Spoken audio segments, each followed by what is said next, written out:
Yang beli M3 16 GB beberapa bulan lalu menangis dong lu semua. Apple baru aja launch MacBook Air terbaru pakai chip M4. Padahal MacBook Air M3 16 GB baru aja launching sekitaran November 2024 kemarin. Baru 4 bulan tuh. Sekarang kalau lu buka web Apple-nya, all variannya M4 dan base modelnya tetap sama harganya. 999 USD. Mampus yang beli kemarin. Di scam. Daya tahan baterainya juga tetap panjang banget. Bisa sampai 18 jam sekali cas. Neural Engine di M4 juga 3 kali lebih cepat dibanding M1. Bikin proses-proses AI kayak auto enhance foto atau noise cancellation jadi lebih cepat tanpa bikin laptop terasa lemot. Sekarang MacBook Air juga bisa nyambung ke 2 monitor eksternal tanpa harus nutup layar laptopnya. Ini upgrade ya dibanding MacBook Air M1 yang di limit cuma bisa 1 external display. Kamera sekarang udah 12 megapiksel, bisa center stage, fitur yang bikin muka tetap di tengah pas video call. Ada juga Dex View yang bisa nunjukin tampilan atas meja sambil tetap nunjukin muka di layar. Dan tentu udah ada fitur Apple Intelligence, Image Playground buat bikin gambar AI langsung di Mac, dan writing tools yang bantu nulis lebih efektif. Apple juga langsung masukin ChatGPT ke dalam sistemnya, jadi bisa dipakai tanpa perlu bikin akun atau bayar langganan. Tapi kalau ngomongin soal Siri, kondisinya masih jauh dari kata bagus. Ya, meskipun sekarang udah bisa pakai ChatGPT buat ngebantu ngerjain beberapa tugas AI, Siri sendiri sebenarnya masih sangat ketinggalan jauh dibanding Google Gemini atau Microsoft Copilot. Apple emang punya rencana besar banget buat ngembangin Siri biar lebih pinter, ya dari yang stupid sekarang. Tapi proyek ini masih sangat lambat. Laporan Bloomberg bilang kalau AI Siri baru beneran mateng di iOS 20 tahun 2027. Kebiasaan kayak gini emang muncul sih buat company yang terlalu gede, geraknya lambat banget buat masukin fitur terbaru. Apakah Apple bakal selamat? Desainnya MacBook Air terbaru ya nggak banyak perubahan, tetap tipis dan ringan. Yang lucu warna terbarunya Sky Blue yang gantiin warna Space Gray. Pilihan warna lainnya masih ada Midnight, Starlight, dan Silver. MagSafe juga masih ada dan warna kabelnya ngikutin warna laptopnya. Displaynya tetap sama, pakai Liquid Retina, Wi-Fi-nya 6E, Bluetooth-nya 5.3, dan portnya 2 Thunderbolt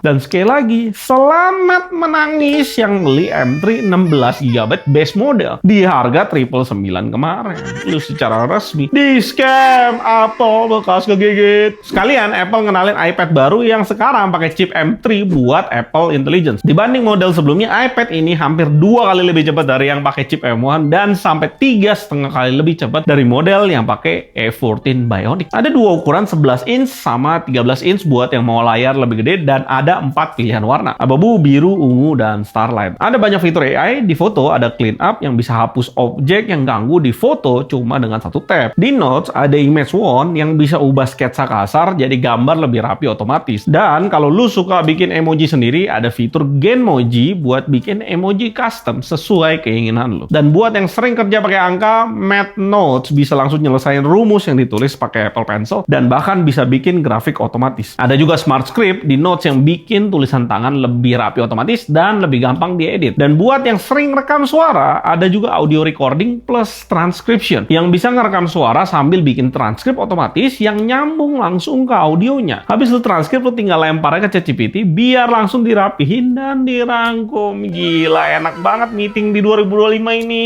Udah ada asistennya. Nice. Buat kamera, iPad Air M3 tetap pakai kamera belakang 12 megapiksel yang bisa rekam video 4K. Sementara kamera depannya juga 12 megapiksel, tapi sekarang posisinya ada di bagian landscape biar lebih nyaman buat video call, dan iPad-nya sekarang udah 5G. Apple juga ngenalin Magic Keyboard baru. Nah, ini barang yang paling enak dilihat harganya dari Apple. Keyboard Bluetooth nempel doang hampir 5 juta. Ada support juga buat Apple Pencil Pro dan Apple Pencil USB-C. Masalahnya kalau lu beli iPad Air M3 ini lengkap sama Apple Pencil dan keyboardnya, harganya udah setara sama MacBook Air M4 chip. Dan lu di MacBook dapat 2 kali lipat RAM sama SSD. Tablet udah paling bener, iPad mini emang murah meriah sedap. Nice. OpenAI baru aja ngeluarin model AI barunya, GPT 4.5, penerus GPT-4. Model ini diklaim lebih efisien, lebih akurat, dan nggak gampang halu kayak versi sebelumnya. Plus GPT 4.5 juga lebih jago dalam ngerangkum informasi dan bikin jawaban yang lebih natural. Lu bisa lihat video demonya 4.5 dibanding sama O1 dan bedanya langsung kerasa. Misalnya pas disuruh bikin teks buat ngechat temen yang sering batalin janji, 4.5 langsung paham konteks emosionalnya. Dia kasih saran teks yang tetap jujur tapi lebih halus dan nggak terlalu kasar. Sementara O1 cuma nurutin instruksi doang tanpa ngerti kalau user sebenarnya cuma lagi kesel dan butuh komunikasi yang lebih baik. Kata Sam Altman, ini emang AI pertama yang beneran bisa ngasih jawaban dan saran kayak manusia asli. Model ini juga lebih pinter ngenalin pola, ngaitin berbagai informasi, dan lebih bisa diandelin buat urusan matematika dan coding. Buat sekarang, GPT 4.5 cuma bisa dipakai sama yang bayar, GPT Plus dan Tim. Harga GPT 4.5 ini bikin banyak orang mikir buat pakai, karena model ini dipatok $75 per juta token input dan $150 per juta token output, yang jauh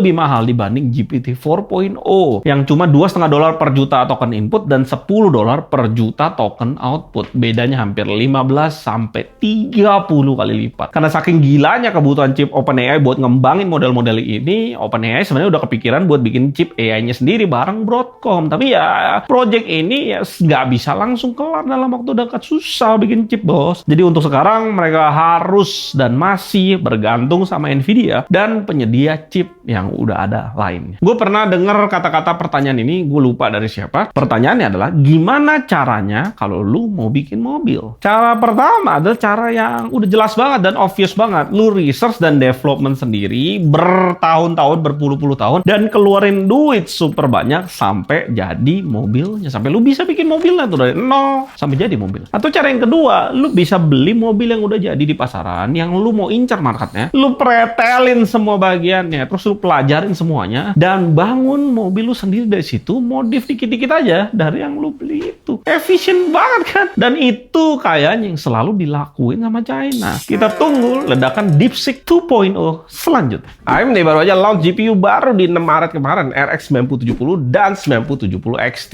buat battle di pasar GPU kelas mid. 9070 harganya 549 dan 9070 XT harganya 599 USD. Tapi ya seperti biasa, barangnya limited, ketemu orang Indonesia pula, harganya digoreng terbang. Di tesnya LTT, Radeon 9070 ternyata bisa ngelawan RTX 5070 Ti, bahkan di beberapa game kayak Alan Wake 2. Versi non-XT-nya bisa lebih kencang 17% dibanding 5070, tapi nggak semua game AMD menang. Di Black Myth Wukong, RTX 5070 Ti masih lebih baik sekitar 9%. Walaupun gitu, kalau lihat selisih harganya lebih murah 150 USD, 9070 XT tetap jadi pilihan menarik buat lo yang pengen GPU kenceng tapi nggak mau keluar duit banyak. Di resolusi 4K sendiri, 9070 XT makin nunjukin keunggulannya, terutama soal gameplay yang lebih mulus tanpa starter. Contohnya ada di The Last of Us Part 1. RTX 5070 suka drop FPS gara-gara VRAM-nya kurang. Ray tracing ada peningkatan dari AMD-nya, tapi jelas masih kalah dibanding Nvidia. AMD juga push upscaling AI pakai FSR 4, gambarnya lebih tajam dibanding FSR 3.1. Bahkan di beberapa game bisa lebih detail dari DLSS 4-nya Nvidia. Masalahnya, dukungan gamenya masih sedikit. Ya, DLSS sudah dipakai di banyak game, sementara FSR masih kalah jauh dari segi compatibility. PR-nya AMD ada di bagian AI-nya, ya jelas lah. Walaupun akselerasi AI-nya udah lebih baik dari generasi sebelumnya, platformnya masih ketinggalan jauh banget dibanding Nvidia, terutama buat urusan AI inference dan bikin gambar pakai Stable Diffusion. Dan buat rendering di Blender, AMD juga masih kalah. Soalnya Nvidia udah punya optics rendering yang jauh lebih optimal buat kerjaan kreatif. Ya, udah Nvidia berjayanya kagak ada otak di atas sana. Pemimpinnya AMD juga masih sepupuan sama Jensen Huang. Apalah ini market GPU kayak monopoli keluarga. Dan gue nemuin AI yang gila banget. Lu bisa revisi apa yang lu minta sama AI-nya real time, cuma gerak-gerakin objek simple aja. Ya tukang gambar udah pasti mampus ini. Krea AI, dia gabungin banyak model AI di webnya buat lu pakai, bisa lu coba gratis. Di tools ya udah ada beberapa bentuk yang bisa dipakai, kayak lingkaran kuning sama kotak biru. Gue masukin teks Bohemian Retreats in Montmartre. AI langsung rubah gambar ya jadi suasana cafe Bohemian ala Prancis. Yang bikin gokil, AI ini nggak cuma ngasal ganti-ganti background, tapi beneran ngerti bentuk-bentuk yang ada. Misalnya lingkaran kuning tadi otomatis berubah jadi lampu gantung yang nyatu sama suasana cafe. Kotak biru juga ikut berubah biar kelihatan pas sama bangunan. Jadi ya lu nggak perlu bisa desain lain, ya cukup coret-coret aja dan masukin teks. AI semua yang kerjain. Yang gila seperti gue bilang tadi, pas lu geser-geser, gambarnya langsung berubah real time instan gitu aja. Ya udah jelas, 2030 akan jadi pembantaian besar-besaran buat orang-orang kerjaan-kerjaan kreatif. Musnah lah udah pasti.